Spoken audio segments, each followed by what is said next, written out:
করেছেন, আল্লাহ রাব্বুল আলামিন ফরজ করে দেন নাই।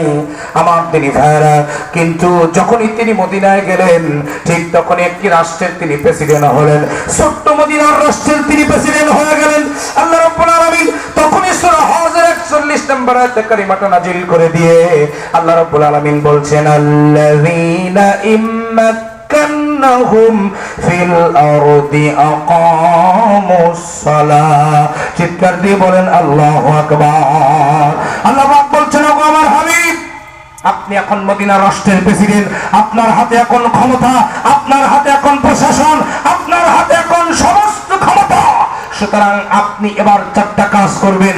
1 নম্বর কাজ হলো আপনি নামাজ রাষ্ট্রীয়ভাবে কায়েম করে দেন। চিৎকার দেবেন আল্লাহু আকবার। আমার তিনি ভাইয়েরা, সুতরাং নামাজ কায়েমটা সরকারের দায়িত্ব। সুতরাং আমাদের স্লোগান থাকবে একটাই, নিজে নামাজ পড়বো, পরিবার বর্গকে নামাজ পড়ানোর জন্য বাধ্য করবো, সমাজে নামাজ প্রতিষ্ঠার জন্য চেষ্টা করবো।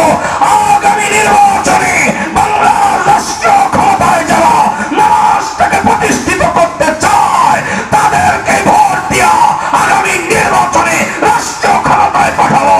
রাজি আছেন কারা কারা? 2 হাত তুলে আল্লাহকে দেখা।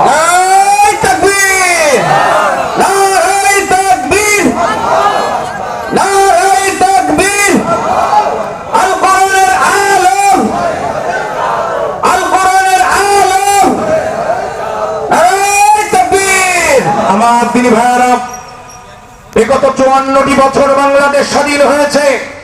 কত সরকার এলো, কত সরকার গেল, কোন সরকার বাংলার জমিন থেকে একটি অন্যায়, অসত্য, অবিচার, অসঙ্গতি দূর করতে সক্ষম হয় নাই।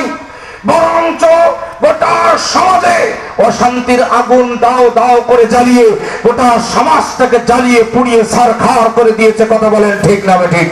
সুতরাং আমাদের সবকিছু দেখা শেষ।